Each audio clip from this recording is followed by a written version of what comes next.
R.I.P. Kanan Stark, and what an episode we have got to unravel. Welcome back, guys, to Fog Entertainment. This one is called A Friend of the Family. Well, Kanan, he kind of was a friend of the family, but not anymore. We have got Ghost, Tasha, and Angela discussing who do we pin this murder on.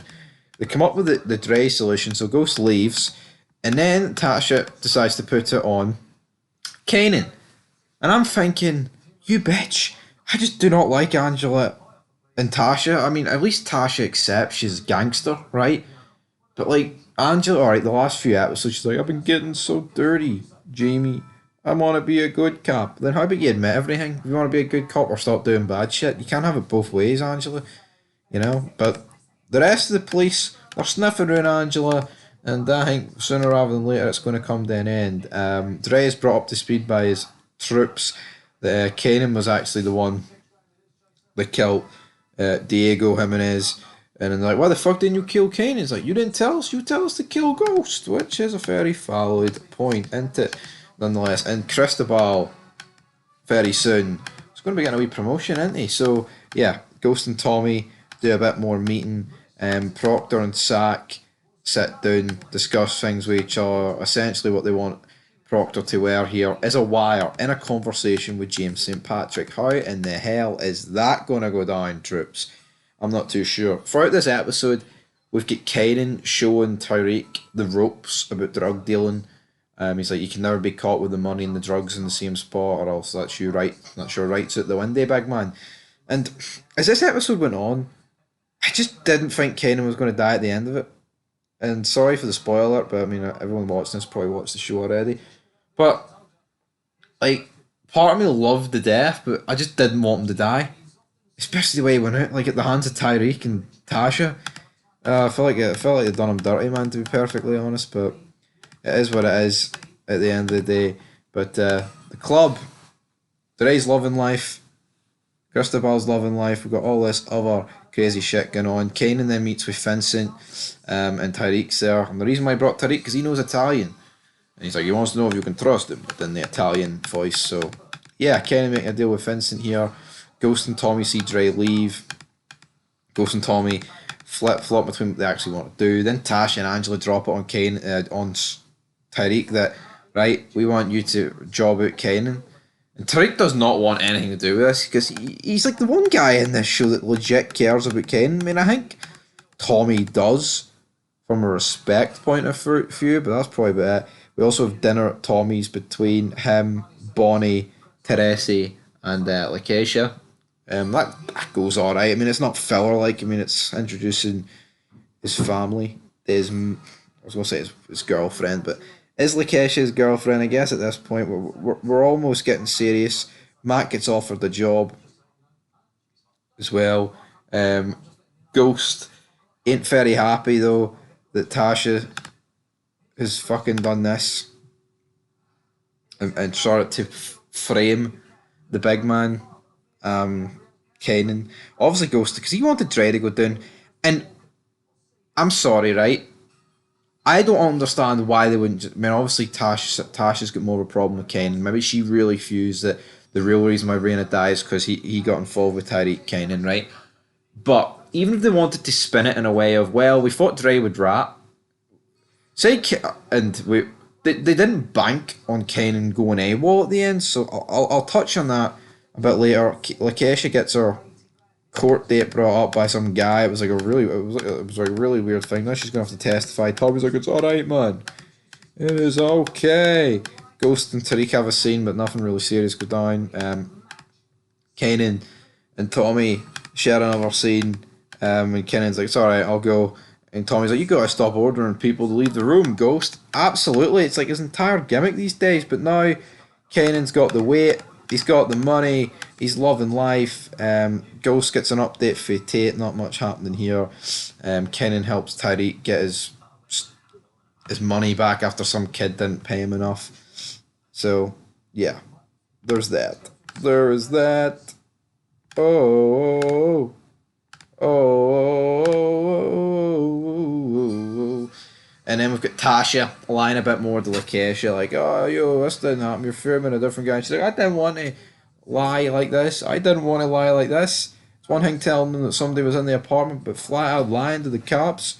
I can't do it on the stand on a stack of Bibles, man. I can't do that.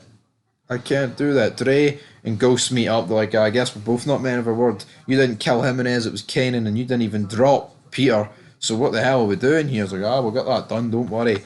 Right, and then, may as well, Benny also gives Proctor the leverage that's been sitting on the laptop.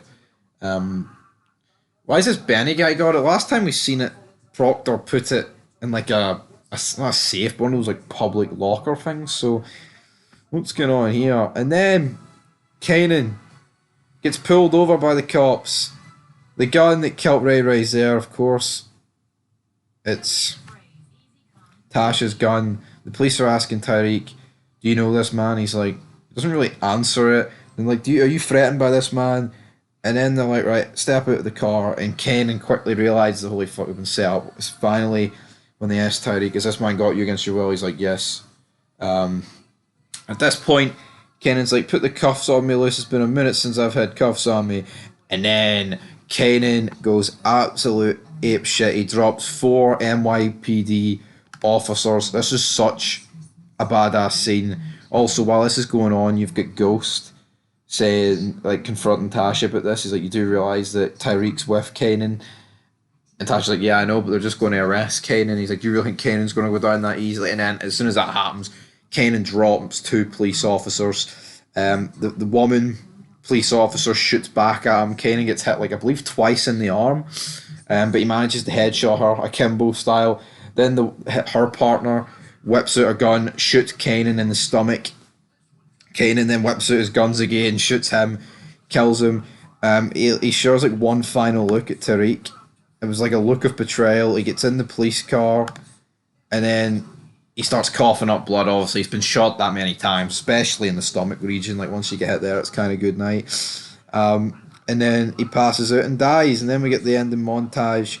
Angela looking smug. I wanted to jump through the screen and punch her fucking lights out. Well, Angela, episode 9 doesn't end well for you, you stupid whore cunt. Anyway, yep, I'm not happy with Angela.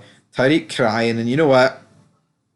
Tariq is one of the few guys that care about Kanan, but I guess he realised that he can't go against his mum and dad, which I think's fair enough. It would have been a big move to go against them, right? But no, my problem with this is they've fucking jobbed out Kanan for Dre, and why? Like, why? Do they think Kanan wouldn't have rat it?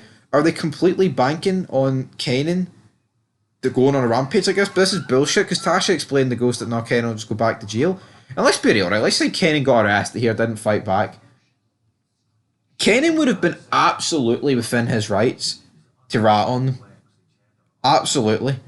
I'm sorry, he got jobbed out here. It was a badass death, taking out 4 police officers and getting shot. I mean, what could you say? It was a bit weak, he got shot in the stomach, but I mean, it's the real fucking world. I mean, what do we want? People to survive 20 million fucking gunshots? Yeah, and then he dies, and then we get the ending scene with Tommy and Ghost at the morgue, and Tommy's like, you've got to stop killing people, man. Tommy thinks he's got something to do with it. It's like, I had nothing to do with this. Tommy. And then forensic guy goes in, he unlifts it. We see Kanan one last time looking very dead. Tommy's like, rest in peace, you tough motherfucker. And honestly, it was like a really like sad scene. It gave me almost like goosebumps, Tommy saying that line, and like it's like we've like lost like a proper OG character in this show. Like probably the baddest motherfucker in this show. At least one of. Probably in TV history. Like, I mean, I've watched a lot of TV shows, but Kanan is one of those motherfuckers you'd want in the trenches with you. And yeah, end of an era. He's dead. Do I agree with the way he went out? No. But was the scene good? Yes. It came out of nowhere. Like, you didn't, like, it wasn't like this Tariq turn was good. I mean, Tariq literally denied he was ever going to do it, and then I guess that made for more of a twist. But yeah, I really enjoyed this episode, guys. I'm going to give it a 9 out of 10. It's almost a 10, but I just don't like the fact that Tasha thinks she's fucking brilliant, and so does Angela. Her walking smugly while looking at that NYPD woman. Fucking Angela, if you don't die in this show, I will be fucking fuming.